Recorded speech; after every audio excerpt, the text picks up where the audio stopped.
to just let us know, can you put your practices efficiently into 4 days and allow us a one-night rental? Whether it be a Friday night or a Wednesday night or something, what works best for you? If you don't want to have Friday night practices, which I wouldn't imagine they all do, because then parents have to bring their kids and pick them up, then I actually have people who request Friday nights, for rentals, for whatever reason it may be. It may even be a men's and women's league that want to practice, and they still have to be charged. So that's what we're working on, and, they're pretty cooperative about trying to do that. They just have to kind of go over how many teams they have and how they can get them into that format. Right, and then the other question I had was in relation to the other facility down by Ipswich River Park, and the Wheeler home property. there. Rec center, yep. Rec center. Utilization of that and, Actively every day. I know that Lynn has Maria Brown, our programmer, running programs out of there. We run game nights on Friday nights, once a month. Again, 4 days this week, every day. She's got something going on. She has pizza and fun day, full tomorrow. She's got, what else? I also have night programs that go on there Right. nights a week. We let youth services use it for their youth services meeting one night a week as well, so it's very active. Very vibrant and active. And, we take care of all the Every utilities single for day it. it's used, honestly. Well, Monday through Friday, and I actually just started some Saturday programming as well for the first time this winter, and I'll continue to do that this spring for families that work full-time during the week, so that's the first time we've used it on the weekends as well. So it's very active. Mrs. Mullin? This is our paid political announcement. I just want everybody to understand, we were gonna come in and ask for a lot more money, okay? And then we decided to run the wine tasting, the 11th annual Spring and Wine Food Social, and just want everybody to know it's Friday, March 23rd, 7 to 10 at the Hillview, $40 a ticket. It's many years it's been sold out, but it's an excellent, excellent event. But this is one of the things that the Parks and Recreation Department and Committee do. And I just want to really let you know that about 3 years ago, when we took the hit on, to lose some money and had to pick up some salaries, I can only tell you that our department directors in Maureen, Lynn, Marty Tilton, Sheila, who headed up the Friends of Parks and Rec, have done nothing but A-plus work, never came back to us and said, I can't do it, came back and said, because of what we're going to lose in programming on certain things, we've added this and this. So we're extremely proud of the recreation staff we have. They volunteer at every event when they're not being paid to make sure these are successful. And also the department, the committee members, we also added 2 new members in, thank you very much for approving. And Heidi Cushing. Candelario. And Ronnie Kern. And Ronnie's been active in a lot of sports leagues for many, many years, and finally just decided to do it. And Heidi comes with a wealth of youth background. So other than that, we have Patty Fillmore, who started Patty Rush Fillmore, who's been on the committee for many, many years. Michael Fitzpatrick, and Sergio Coviello. And the members now, we're finally up to 7 members again. And we can't tell you how much they do on and behind the scenes and at the meeting. So thank you for cooperating with that. Thank you, Rita. I have 4 tickets still left. If anybody, don't let anybody out of the room unless they buy them.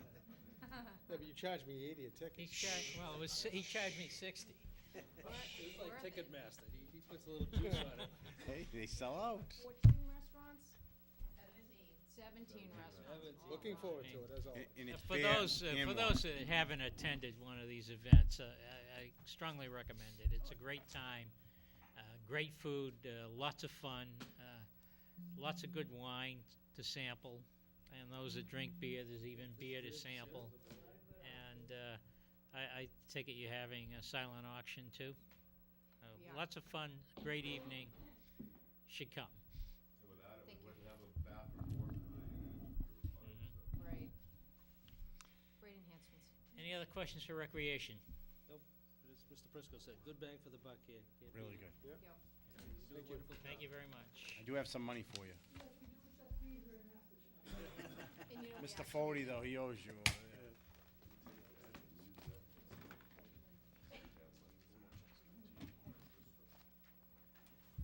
All right. Last but not least is information systems. The always goes last, this poor guy. We gotta have one See, it's to be punishment. go first. It's punishment for some reason. Job is a punishment.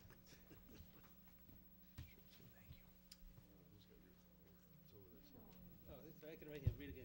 You got it? Thank you, yeah.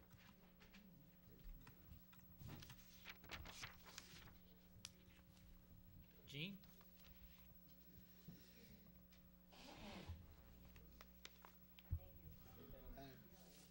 Good night.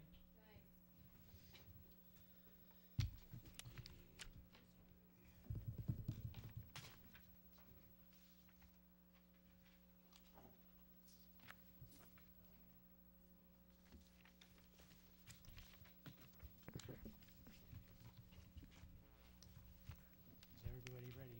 We're We're ready. ready. Okay, good. Good evening, members of the board and members of the Finance Committee. My name is Eugene Twark. I'm the Director of Information Systems with Town of North Reading. And I'm here to discuss a proposed budget for fiscal year 2013, which is, can you hear me? Yeah, oh, we hear you fine. Which is level services except for one item for non-union wages, which is, we'll discuss. There are some, if you notice, there are some changes in the distribution of the line items. There's some reclassification that is ongoing, and which I welcome. But I think the net is about $2,200 difference from last year, with the exception of the salary portion. Before I take any questions from the board, I'd just like to give you a brief overview of where we are. The IT department provides service to the employees of the staff of the town of North Reading, also to the residents in the form of our website and other initiatives that we're going to have that we provide online payments, but it's largely inside support. In this past year, we've, I think the DPW mentioned, we have a GIS that's coming online for the public, and also a intranet that we will have available for from some limited views that will provide us some access to the information that we currently have. We have a wealth of information stored, but that's coming online. We also have started a document study, a needs analysis for a document management system, an enterprise level, and we have one installed now, document management system in one of the departments, but we're looking to the feasibility and the cost associated with expanding that in an enterprise level for all the departments that would provide information for management, for the administration, for the departments, and also for the, we'll have a web portal also for the public with certain information available for them. That's public information that they can look up.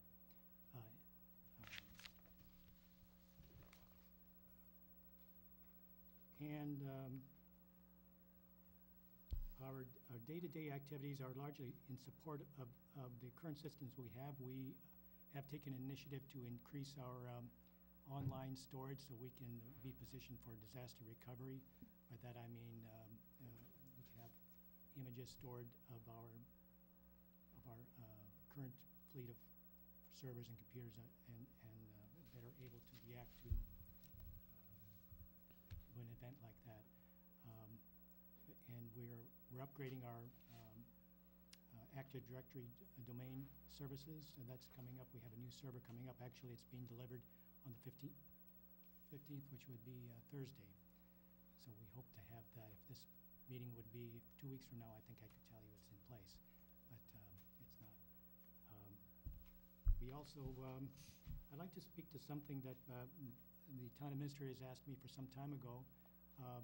It's a internal IT management system that will provide us call tracking and a work order system. We did some research. Well, I say we, me and the two consultants that work with me. We found one that is, that provides, I think, I'll discuss, give you a brief overview of it, provides, I think, what we need. It provides an inventory of all our hardware and software dynamically. As an example, it provided recently a warning that we were, expiration was on our extended service agreement for one of our service was getting close. So that it was effective in keeping that in front of us, that we wouldn't allow it to lapse. That's in place. That service, first of all, it's free, no charge. The cost is, it has one sidebar with ads. But I think we close your eyes to that, it seems to work. It works quite well. It's agentless. By that I mean we don't have to install an agent on each computer. We install it on our central server, and it goes out and harvests this information, and it reports any new changes, new upgrades, new patches. It's going to, I think, offload a lot of the detail work. The real benefit, I think, is going to be in our call tracking, our work order system. We'll be able to submit work orders either through email. We'll have an intranet portal locally where the staff can submit their work orders. The details of that we're working on right now, whether or not we want to have them come to us and we'll submit them, but I think ultimately the users will be submitting them. And then we'll have an inventory of a database of where our work where the work we do really resides, and what the needs are. We'll also be able to develop, I believe, a knowledge base portal, frequently asked questions portal for our internal use. For example, how do you how do you set up your phone? A lot of questions on how-tos and any solutions, so we can develop that. I think the benefit will grow as the installation continues. This software that we're looking at, and I think we're going to, unless something changes, we'll be going with, and I think it will be online before the end of this fiscal year. It'll be completely, we're developing and testing it right now, and we would like to have that. I think it's sorely needed, and it's something that I know that town administrator, he's ultimately our boss here, or you are, and we would like to get that in place. So that's some good news. I think